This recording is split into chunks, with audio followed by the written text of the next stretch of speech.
The bullet missed Preston Yates by inches, kicking up dust from the barn post behind him, and he knew with absolute certainty that if he did not find help before winter truly set in, he would die alone on this God-forsaken ranch. The autumn of 1881 had already proven brutal in Leadville, Colorado, and the rancher who had hired him 6 months ago now lay buried behind the house, victim to a fever that had swept through town like wildfire. Preston stood there in the failing light, his rifle raised toward the retreating wolves that had been testing his defenses for 3 nights running, and realized that managing 200 head of cattle through a Colorado winter was a job meant for at least 3 men, not one exhausted cowboy who had not slept properly in a week. He lowered the rifle slowly, watching the gray shapes disappear into the tree line. His shoulder ached from an old injury that the cold weather aggravated, and his supplies were running dangerously low. The nearest town sat 8 miles away, and even there, finding reliable help would prove nearly impossible. Most ranch hands had already signed on for the season, and those who remained were either too old, too inexperienced, or too drunk to be of any use. Preston had checked 3 times, receiving nothing but dismissive shakes of the head, or demands for wages he could not afford to pay until spring when the cattle could be sold. The wind picked up, carrying with it the sharp promise of snow. Preston pulled his coat tighter and made his way back toward the house, a modest 2-room structure that felt cavernous in its emptiness. Inside, he lit the oil lamp and stared at the ledger that old Samuel Hart had kept so meticulously. The numbers told a clear story. If the herd survived until spring, there would be enough profit to pay Preston his wages and then some. If the herd did not survive, or if too many were lost to predators or weather, then everything would go to auction and Preston would be left with nothing but the clothes on his back and a reputation as the man who lost the Hart Ranch. He made himself coffee over the stove, the bitter liquid doing little to warm the cold knot of worry in his stomach. 28 years old, and he had spent more than half his life working other men's land, dreaming of the day he might have his own spread. This was his chance, slim though it might be. Samuel had made him a promise before the fever took him: survive the winter, sell the herd in spring, and Preston would receive not just his wages but a percentage of the sale. Enough to make a down payment on his own place, enough to finally stop drifting. But he needed help. He needed it desperately. The next morning dawned gray and bitter, and Preston rode into Leadville with his jaw set against both the cold and his pride. The town sprawled across the valley at over 10,000 feet elevation, a mining community that had exploded from nothing into a population of 15,000 in just a few short years. Silver had done that, drawing fortune seekers from every corner of the country and beyond. The streets churned with mud and melting frost, lined with hastily constructed buildings that ranged from impressive hotels to canvas-topped saloons. Preston tied his horse outside the general store and went inside, nodding to the proprietor. He purchased flour, coffee, salt pork, and ammunition, watching his small reserve of coins dwindle with each item. As he gathered his parcels, he heard 2 women talking near the fabric counter. Heard she was staying at the boarding house on Spruce Street, one said in a low voice. Running from something, mark my words. A woman traveling alone, no husband, no family. It is not natural. Martha says she paid for 2 weeks in advance, the other replied. Cash money, too. Where would a woman like that get such funds unless she stole them or earned them in some ungodly way? Preston normally paid no attention to town gossip, but something made him pause. A woman alone with money, staying at a boarding house, possibly running from trouble. It was none of his business, except that a thought had begun forming in his mind. desperate and unconventional though it might be. He finished his purchases and walked out into the cold morning, his mind working. The boarding house on Spruce Street was easy enough to find. It was a 2-story building with peeling white paint and a narrow porch. Preston stood outside for a long moment, questioning his own sanity. What he was considering was highly improper, possibly even scandalous. But desperation had a way of reshaping a man's sense of propriety. He climbed the steps and knocked. A thin woman with suspicious eyes opened the door. "Yes." "I am looking for someone who might be seeking work," Preston said carefully. "I heard there might be a woman staying here who is new to town." The landlady's expression hardened. "I run a respectable establishment. If you are looking for that kind of company, you can try the cribs up on State Street." Heat flooded Preston's face. "No, madam, you misunderstand. I am a rancher and I need help managing my property through the winter. I heard there was a woman here who might need honest work, and I am offering honest employment. Room and board in exchange for help with cooking, mending, and light ranch work." The woman studied him for a long moment, then seemed to reach some internal decision. "Wait here." She closed the door, leaving Preston standing on the porch feeling foolish and cold. Several minutes passed before the door opened again. This time, a different woman stood in the doorway, and Preston found himself staring despite his best intentions. She was perhaps 23 or 24, with dark hair pulled back severely from a face that was beautiful despite its current expression of wary distrust. Her brown eyes assessed him with an intelligence that was almost unsettling, and she held herself with a rigid posture that spoke of either excellent upbringing or hard-won survival instincts. "Mrs. Henderson says you are offering work," she said. Her voice was clear and educated, with an accent that suggested she came from somewhere back east. "Yes, madam. I am Preston Yates. I manage a cattle ranch about 8 miles outside town. The owner passed recently, and I am running the operation alone until spring. I need help with household tasks and basic ranch work. In exchange, I can offer room, board, and a small wage when the cattle sell in spring." She tilted her head slightly. "You are asking a stranger to live alone with you on an isolated ranch." "Yes, madam. I realize how it sounds. But I am desperate for help, and Mrs. Henderson mentioned you might be in need of work. It would be entirely proper. There are 2 rooms in the house, and I give you my word as a Christian man that you would be safe and respected." "The word of a Christian man means very little to me," she said flatly. "I have found that such proclamations often precede the worst behavior." She paused, and something flickered across her face, some internal calculation. "However, I am indeed in need of work and a place to stay that is somewhat removed from town. My name is Penelope Gardner. If I were to consider this offer, I would need to know more details." They talked there on the porch for nearly 20 minutes. Preston explained the situation with the ranch, the number of cattle, the work that needed doing. Penelope listened carefully, asking pointed questions about the isolation of the property, the nearest neighbors, the town's visiting schedule. She was clearly intelligent and clearly afraid of something, though she revealed nothing about her circumstances.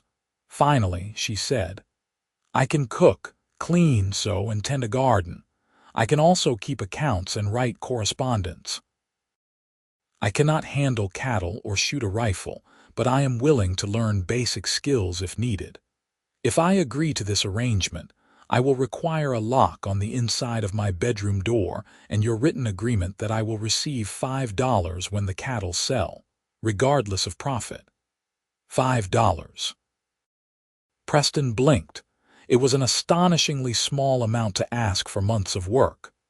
"I am not experienced in ranch work, and I need the arrangement more for the safety and isolation than the money," Penelope said. Her eyes met his directly. "Do we have an agreement, Mr. Yates?" Preston extended his hand. "We do, Miss Gardner." She looked at his outstretched hand for a moment before taking it. Her grip was firm despite her slender fingers. "I will need 2 hours to gather my belongings. Where should I meet you?" "I will bring the wagon around to the front." "We should leave soon if we want to reach the ranch before dark." Penelope nodded and disappeared back inside. Preston walked back toward the general store where he had left his horse, his mind reeling slightly. He had gone into town hoping to find a hired hand, and was returning with a refined Eastern woman who looked like she had never spent a day outside a parlor. It was madness. It was also his only option. 2 hours later, they were riding out of Leadville in Preston's wagon, Penelope's single traveling trunk secured in the back alongside his supplies. She sat rigidly on the seat beside him, wrapped in a wool cloak that had seen better days but was still finer than anything most frontier women owned. They rode in silence for the first hour, the only sounds the creak of the wagon and the steady rhythm of the horse's hooves. Finally, Preston said, "You do not have to tell me what you are running from, Miss Gardner, but I should know if anyone is likely to come looking for you." "I will not have violence brought to my door if I can avoid it." Penelope was quiet for so long that Preston thought she might not answer. Then she said, "My father arranged a marriage for me, to a man 3 times my age who had buried 2 wives already. I was told it was a great honor and would secure my family's financial situation. I discovered through correspondence with his late wife's sister that both women had died under suspicious circumstances, falls downstairs in the middle of the night. No one investigated because he is wealthy and influential. When I refused the marriage, my father locked me in my room and said the wedding would proceed regardless of my wishes." Preston's hands tightened on the reins. "So you ran." "I waited until the night before the wedding. I had been selling my jewelry piece by piece to a housemaid who took them to a pawn shop. When I had enough money, I climbed out my window using bedsheets tied together, walked 3 miles to the train station, and purchased a ticket west. I have been traveling for 6 weeks, staying in different towns, trying to put enough distance between myself and Philadelphia that my father will give up searching." "Philadelphia," Preston repeated. "That is a long way. Not long enough if he finds me." "My father is not a man who accepts defiance. He will have hired investigators. He will expect me to go to New York or Boston, somewhere civilized. He will not think to look for me in a mining town in the Colorado mountains, and he certainly will not expect me to be living on a cattle ranch." She turned to look at Preston directly. "I will work hard, Mr. Yates. I will earn my keep. But I need somewhere that no one will think to look, and I need it until spring when I can save enough to move further west, perhaps to California." Preston nodded slowly. "Then we help each other, Miss Gardner. I need a partner to survive the season. You need somewhere safe. Seems like Providence brought us together." "I stopped believing in Providence some time ago," Penelope said, "but I will accept practical necessity as a reason." They reached the ranch just as the sun was setting, painting the snow-capped peaks above them in shades of gold and pink. The property sat in a valley with decent grazing land and a creek that ran year-round. The house was modest, the barn larger and in better repair. Preston helped Penelope down from the wagon and carried her trunk inside while she stood looking around at the darkening landscape. "It is very isolated," she said quietly. "Yes, madam. The nearest neighbor is 4 miles south, but the isolation works in your favor. No one comes out here except occasionally the supply wagon from town, and I can make sure they do not bother you." He showed her inside, lighting lamps to push back the darkness. The main room served as kitchen and living area, with a stone fireplace and a rough-hewn table. One bedroom opened off to the left, the other to the right. Preston carried her trunk to the larger of the two rooms. "This was Samuel's room, the owner. I have been sleeping in the other. You should take this one. It has the better window and more space. I will install a lock on the door tomorrow." Penelope looked around the simple room with its narrow bed, washstand, and single chair. To Preston's surprise, her eyes filled with tears.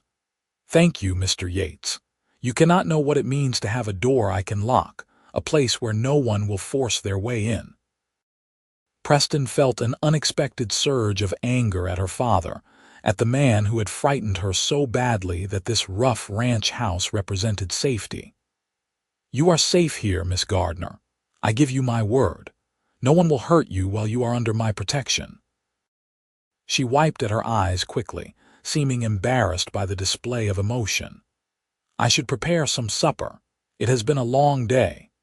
They fell into a routine over the following days. Penelope proved to be an excellent cook, transforming Preston's simple provisions into surprisingly good meals.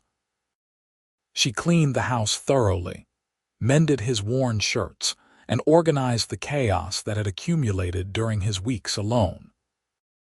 In return, Preston taught her how to feed the chickens Samuel had kept, how to recognize when a storm was coming in by watching the sky and the cattle, how to bar the doors securely at night. The first major snowstorm hit a week after her arrival. Preston spent 18 hours straight out in the blizzard, driving cattle to the sheltered areas near the barn, breaking ice on the water sources, ensuring none of the animals were trapped or lost. When he finally stumbled back to the house well after dark, he was so cold he could barely feel his feet. He found the door unbarred and Penelope waiting with hot coffee and a blanket heated by the fire. "You should not have left the door unbarred," he said through chattering teeth, though he was grateful beyond measure for the warmth. "You would have frozen to death trying to get my attention to let you in," she replied practically. "Sit by the fire. I will heat water for you to soak your hands and feet." She moved around the kitchen with efficiency, preparing the water, ladling stew into a bowl for him. Preston watched her through exhausted eyes and felt something shift in his chest. She was capable and competent, this refined Eastern woman who had never seen a ranch before 2 weeks ago. She was also achingly lonely, he realized. He would catch her sometimes staring out the window with an expression of such sadness that it hurt to witness. "Tell me about Philadelphia," he said one evening as they sat by the fire after supper. Outside, the wind howled, but inside the house was warm and filled with the scent of the wood smoke and the stew Penelope had made. She looked up from the shirt she was mending, surprised. "What would you like to know? Anything? What did you do there? What was your life like before?" He hesitated, then added, "You do not have to tell me if it pains you. I am just curious about you." Penelope set down her needle and thread. "My mother died when I was 12. After that, my father raised me with the help of governesses. He is a banker, very successful, very concerned with social position. I was educated well, taught French and piano, how to manage a household, how to be an ornament in a wealthy man's home. I read every book I could find in my father's library. I attended parties and social functions, and I was profoundly, desperately unhappy." "Why?" Preston asked softly. "Because none of it meant anything.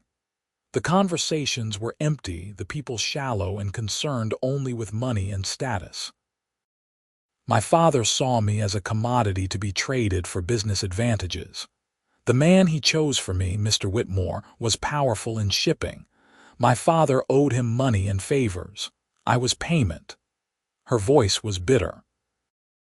"When I tried to explain about the dead wives, my father said I was being hysterical and foolish.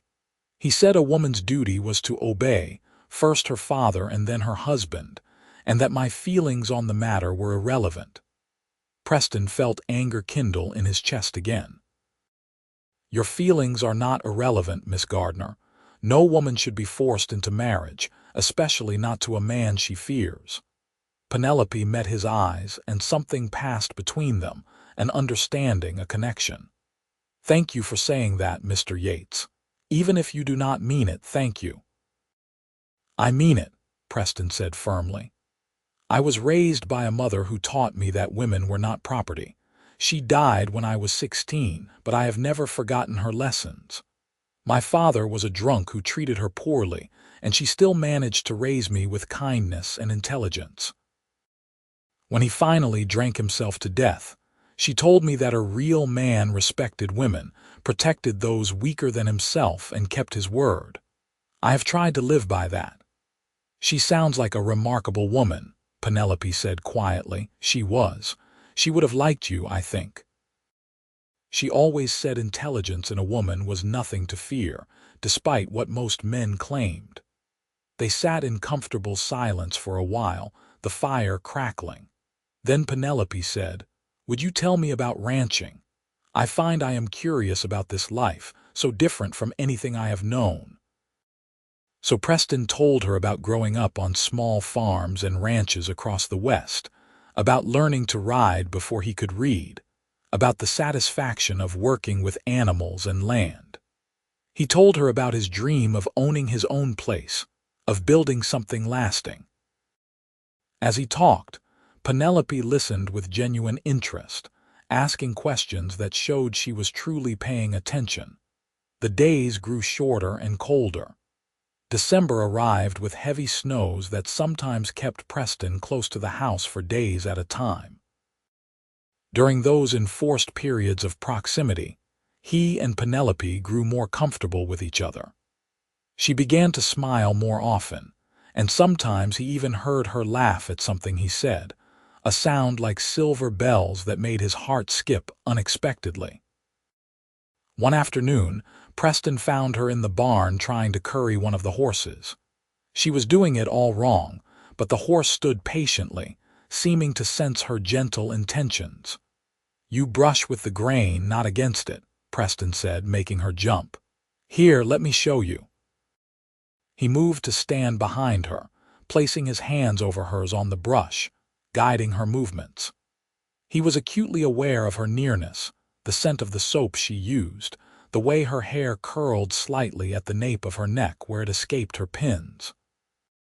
His heart was beating far too fast for such a simple interaction. "Like this?" Penelope asked, and her voice sounded slightly breathless. "Yes, the horses like it when you are firm but gentle." He stepped back quickly, unsettled by his own reaction to her proximity. "You are doing well, Miss Gardner. You have learned a great deal in a short time." She turned to look at him, still holding the brush. "I have had a good teacher. And Preston, I think after living in the same house for over a month, you might call me Penelope." "Only if you stop calling me Mr. Yates," he said, managing a smile despite the way his pulse was racing. "Preston," she said, as if testing the name. "Yes, that feels more honest." That evening, as they sat by the fire after supper, Penelope said, "I need to tell you something. I have been thinking about it for days, and you deserve to know." Preston looked up from the harness he was repairing, concerned by her serious tone. "What is it?" "My father hired investigators. Before I left Philadelphia, I heard him talking to them. They are experienced men, and they will not give up easily. I am afraid that eventually they will trace me here. I'm afraid I have put you in danger by accepting your offer." Preston set down the harness. "Penelope, I knew you were running from something. I made the choice to offer you shelter anyway. If these investigators come here, we will deal with them together. But what if they try to force me to return? What if my father has claimed I am mentally unfit or that I stole from him? He could do that, you know. He could create legal justification for taking me back against my will. Then we will need to make sure you cannot be taken back," Preston said slowly, an idea forming in his mind even as he spoke. It was bold, possibly foolish, but it felt right. "Penelope, There is a way to ensure your father has no legal claim over you. If you were married, you would be under your husband's protection, not your father's." She stared at him, her face pale in the firelight. "What are you suggesting?" Preston stood up, suddenly too restless to sit. "I am suggesting that we marry. A marriage of convenience, if you like. It would protect you legally, give you my name and my protection. We are already living together in isolation, so there would be no adjustment there. And in spring, when the cattle sell, you would have rights to the proceeds. You could choose to stay or go as you wished, but at least you would be free of your father's control. Preston, you cannot possibly want to marry me. You do not know me. We have known each other barely 6 weeks." "I know that you are brave," Preston said, turning to face her. "I know that you are intelligent and capable. I know that you face adversity with grace and that you have a kind heart. I know that I trust you, which is something I cannot say about many people. And I know that I enjoy your company more than I have enjoyed anyone's in a very long time." Penelope stood as well, wrapping her arms around herself. "You are offering me marriage out of pity." "I am offering you marriage out of respect and admiration," Preston corrected gently, "and perhaps out of a growing affection that I did not expect to feel. Penelope, I will not lie to you. I find myself caring about what happens to you. I want to protect you, not because you are weak, but because you deserve protection. You deserve safety and freedom to choose your own path." Tears spilled down her cheeks. "You are the first person in my entire life who has treated me as though my choices matter. The first person who has asked what I want instead of telling me what I should want." Preston crossed to her slowly, giving her time to step away if she wished. When she did not move, he gently wiped the tears from her face with his thumb. "Then tell me what you want, Penelope, not what you think you should want. What do you actually want?" She looked up at him, her brown eyes searching his face. "I want to feel safe. I want to not have to run anymore. I want to wake up in the morning and not feel afraid. And I want someone to see me as a person, not a possession. You have given me all of that already." "Then marry me," Preston said softly. "Let me give you my name and my protection. Let me stand between you and anyone who would try to hurt you. And if in spring you decide you want to leave, to go to California or anywhere else, I will give you money for passage and wish you well. But at least you will leave as a free woman with choices, not as a runaway daughter dragged back to a fate she dreads." Penelope reached up and placed her hand against his cheek, a gesture so tender it made Preston's breath catch.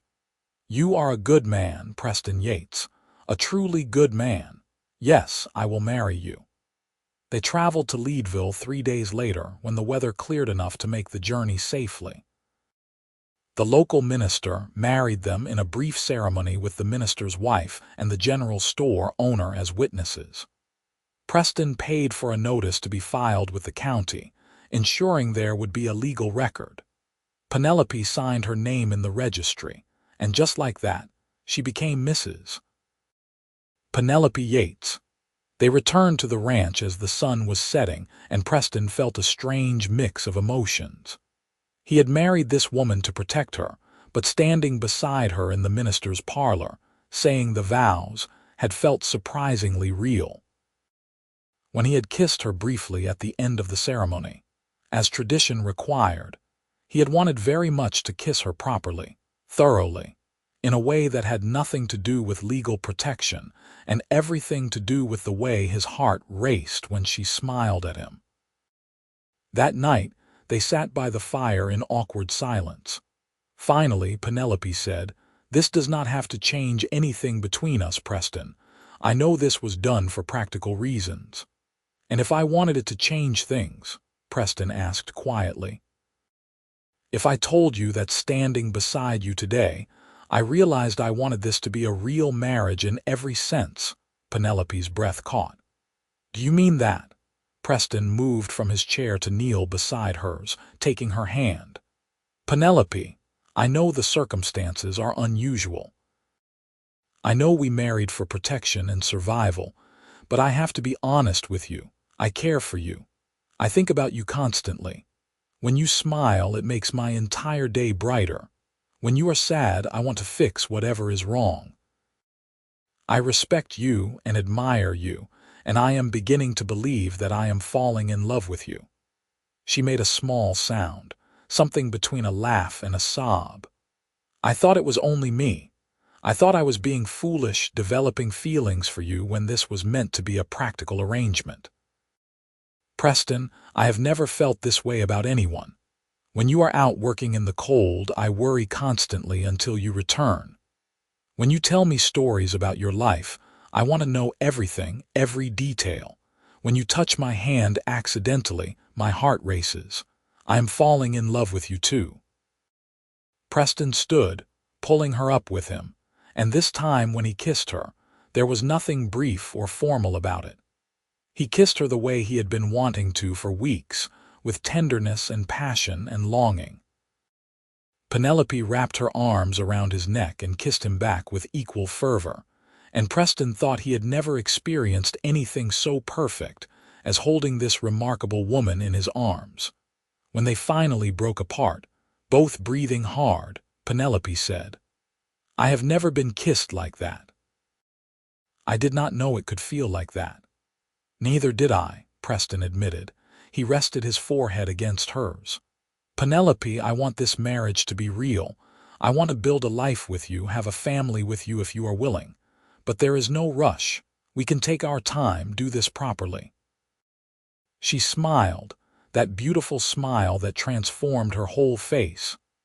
"I think we have been doing things improperly from the start, Preston. We can continue that tradition." Preston laughed and kissed her again, then led her to what was now their shared bedroom. They made love slowly, tenderly, discovering each other with a mixture of nervousness and joy. Afterward, lying in the darkness with Penelope curled against his side, Preston felt a sense of peace he had never known before. He had come to this ranch desperate and alone, certain he would lose everything. Instead, he had found something far more valuable than land or cattle. He had found love. The winter continued, harsh and unforgiving, but inside the ranch house, warmth and happiness flourished. Preston and Penelope worked together seamlessly, partners in every sense of the word. She continued to manage the household and began keeping the ranch accounts with meticulous precision. He taught her to ride properly and even to shoot a rifle, though she proved to be a terrible shot, and they both laughed about it. On Valentine's Day, Preston carved her a wooden heart and presented it to her over breakfast. Penelope cried and kissed him, and gave him a shirt she had made from fabric she had carefully unpicked from one of her old dresses, remade to fit him perfectly. They spent the day working side by side, and that night they made love in front of the fireplace, the world outside forgotten. In March, as the first hints of spring began to appear, two men rode up to the ranch. Preston saw them coming from a distance and felt his stomach tighten. They had the look of professional investigators, well-dressed despite the road dust, sitting their horses with the confidence of men used to getting answers. He met them in the yard, his rifle held casually but ready. "Can I help you, gentlemen?" The older of the two dismounted. "We are looking for a woman named Penelope Gardner. We have reason to believe she may be in this area. Young, dark-haired, traveling alone. Have you seen anyone matching that description?" "I have not seen anyone named Penelope Gardner," Preston said truthfully. "This is an isolated ranch. We do not get many visitors." The man's eyes narrowed. "You said we, who else lives here? My wife and I manage this property," Preston said firmly. "Now, if you gentlemen have no other business, I need to get back to work." "Your wife," the second man said. "What is her name, Mrs.?" "Penelope Yates," Preston said, letting steel enter his voice. "And I do not appreciate strangers questioning me about my family. You are on private property and I am asking you to leave." The two men exchanged glances. The older one said, "We represent Mr. Edmund Gardner of Philadelphia. His daughter ran away several months ago, and he is very concerned for her welfare. If you have any information about her whereabouts, there is a substantial reward." "I have told you I know nothing about Miss Gardner. My wife is from Colorado, born and raised. Now I will ask you one more time to leave before I enforce my request with force." The door to the house opened, and Penelope stepped out. She had clearly been listening, and her face was pale but determined. She walked to Preston's side and slipped her hand into his. "I am Mrs. Yates," she said, her voice steady. "If you are looking for Miss Gardner, I suggest you try Denver or perhaps one of the larger mining towns. Many single women have come west seeking opportunity. I am sure your Miss Gardner is among them." The investigators studied her closely. Preston could see them comparing her appearance to whatever description they had been given. But Penelope looked nothing like a refined Philadelphia heiress now. She wore a simple work dress, her hair braided practically, her hands roughened from housework.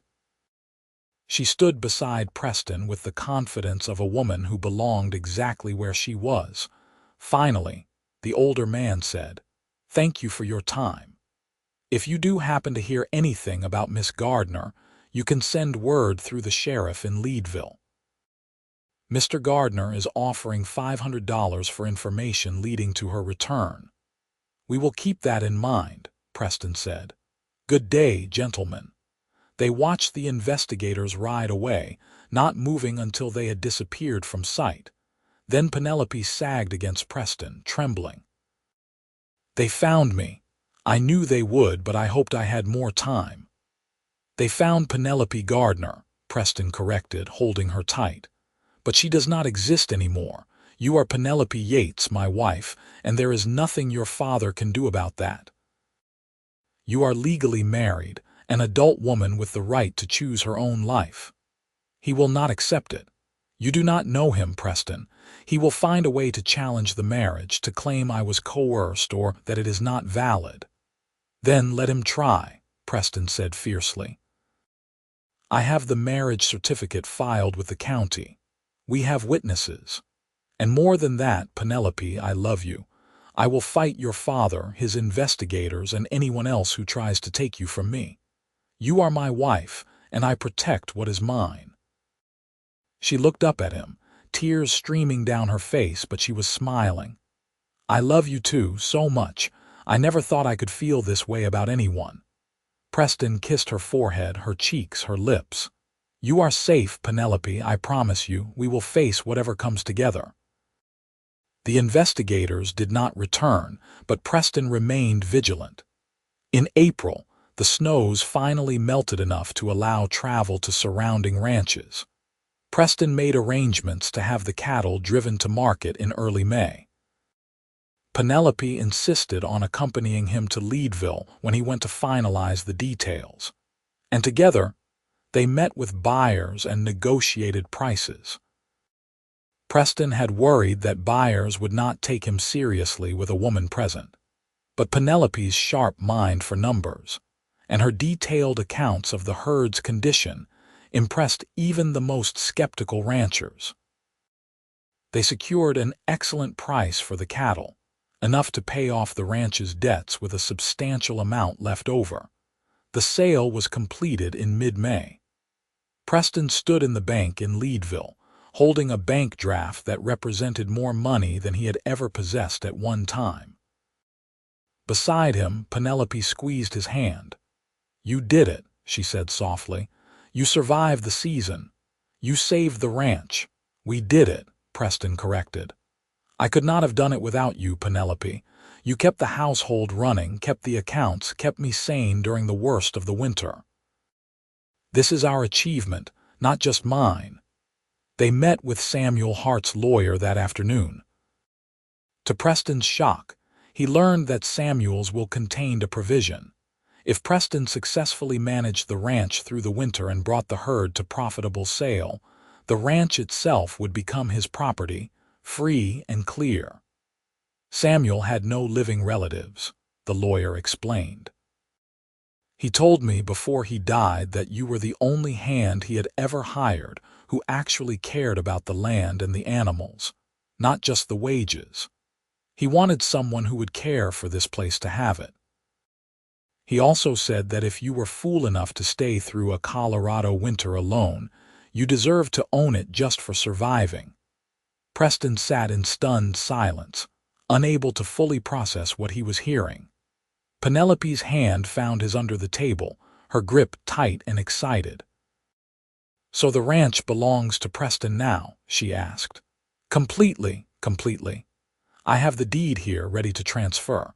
All Mr. Yates needs to do is sign and he will be a landowner." That evening they celebrated at the hotel in Leadville, a rare indulgence. Over dinner, Preston held Penelope's hand and said, "We have land now. A real home.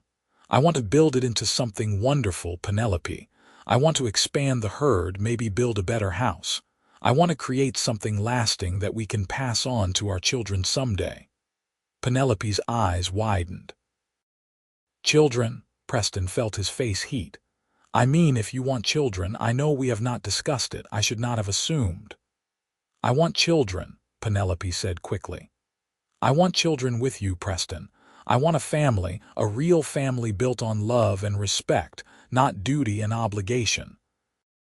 I want everything with you." They returned to the ranch the next day, and life settled into a new rhythm. With the financial security from the cattle sale and the ownership of the ranch, Preston began making improvements. He hired 2 ranch hands to help with the summer work, young men from town who were eager to learn. Penelope supervised the planting of a large garden and began discussing plans for expanding the house. In July, Penelope told Preston she was pregnant. He whooped with joy and picked her up, spinning her around until she laughed and begged him to put her down. That night, lying in bed with his hand on her still flat stomach, Preston felt overwhelmed with gratitude for the series of desperate circumstances that had brought them together. "I needed a partner to survive the season," he said softly. "You needed somewhere safe. We were both so desperate, so alone, and look what we found." "We found each other," Penelope said, placing her hand over his. "We found love and safety and a future. I would go through everything again, all the fear and running, if I knew it would lead me here to you." "Your father never came himself," Preston said. "Do you think he gave up?" Penelope was quiet for a moment. "I think he realized that even if he found me, he could not force me to return. A married woman is beyond his legal reach.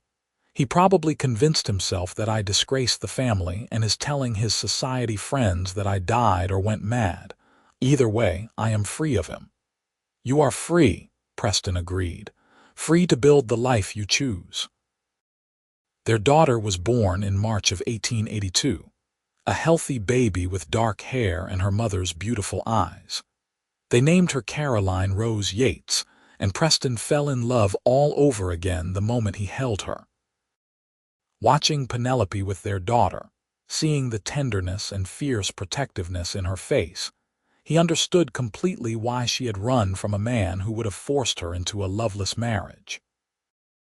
Every child deserved to be raised in love, and Caroline would never doubt for a moment that she was cherished. Over the next few years, the ranch prospered.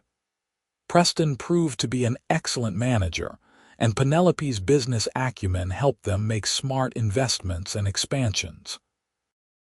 They added more land, built a larger house with 4 bedrooms, and established a reputation for quality cattle throughout Colorado. Their family grew as well. A son, Peter, arrived in 1884, followed by another daughter, Anna, in 1886. On their 5th wedding anniversary, Preston and Penelope stood on the porch of their new house, watching their 3 children play in the yard. The house sat on a small rise, overlooking the ranch that now sprawled across 2,000 acres of prime grazing land. In the distance, The mountains rose majestically against a brilliant blue sky. "You ever regret it?" Preston asked. "Giving up your life in Philadelphia, all that refinement and culture, for this hard life in the mountains?" Penelope looked at him as though he had said something absurd. "Regret it, Preston. I had no life in Philadelphia. I was a prisoner with good furniture and expensive dresses. Here I have everything that matters. I have you, our children, our home. I have freedom and choice and love. I would not trade this life for anything in the world."